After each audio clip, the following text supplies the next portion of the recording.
हमने अपने दिमाग में बहुत सी चीजें खुद ही बना ली है, असलियत में वो होती नहीं है। डर भी वैसा ही है, फॉल्स एविडेंस अपीयरिंग रियल, यानी झूठा सबूत जिसे हमने असली मान लिया। इसलिए चर्च ने कहा था, फियर से डरने की जरूरत नहीं, खुद फियर ही असली दुश्मन है। जो चीजें आपके डर को बढ़ाती हैं उन्हें बंद कर दो। उन लोगों की बातें मत सुनो जो हर वक्त नेगेटिव बोलते रहते हैं। वर्कशॉप, सेमिनार में जाओ, मोटिवेशनल टेप सुनो, किताबें पढ़ो, क्योंकि फेथ आस्था बार बार सुनने से ही आती है।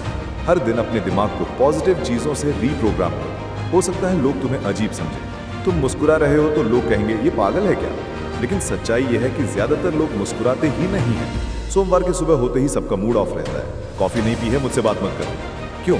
क्योंकि उन्हें अभी तक अपनी लाइफ का मकसद नहीं मिला। इसलिए जर्नल रखो, अपने ख्याल लिखो, जो भी अच्छे आइडियाज आते हैं उन्हें नोट करो, क्योंकि साल में 2-3 ही ऐसे आइडियाज आते हैं जो अगर आप काम में ले आओ तो जिंदगी बदल सकते हैं।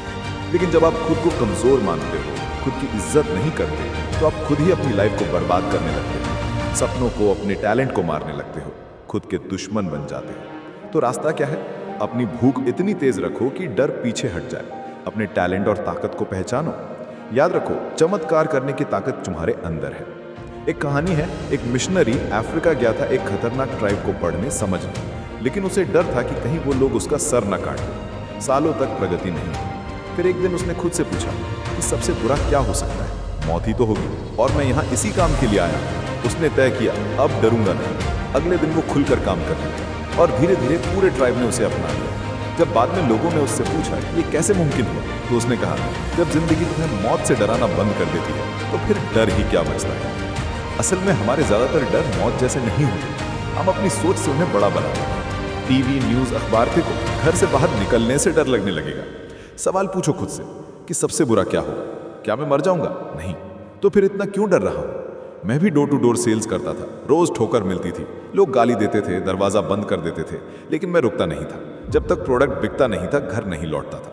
धीरे धीरे यूनिवर्स भी रिस्पॉन्ड करने लगी। जिंदगी हार मानने वालों को नहीं, बल्कि कमिटेड इंसान को रास्ता देती है। चाहे रिजेक्शन हो, सपोर्ट ना मिले, लोग मजाक उड़ाएं, अकेलापन हो, फिर भी मत रुको। कमिटमेंट ही ताकत है। JFK ने बोला था, हम 10 साल में चांद पर जाएंगे, और पूरी दुनिया उसके पीछे लग गई। किसी ने पोलियो खत्म करने का कमिटमेंट लिया, आज वो बीमारी लगभग खत्म है। कोई भूख मिटाने के लिए खड़ा है, कल वो भी खत्म होगी। कमिटमेंट का मतलब है अपने लिए खड़े होना, अपने सपनों का सम्मान करना, यूनिवर्स के साथ तालमेल बिठाना। हाँ, इसमें गुस्सा, आलस, डर, शॉर्टकट सब आड़े आते हैं, लेकिन इंसानी आत्मा, ह्यूमन स्पिरिट सबसे ताकतवर है, उसे कोई तोड़ नहीं सकता।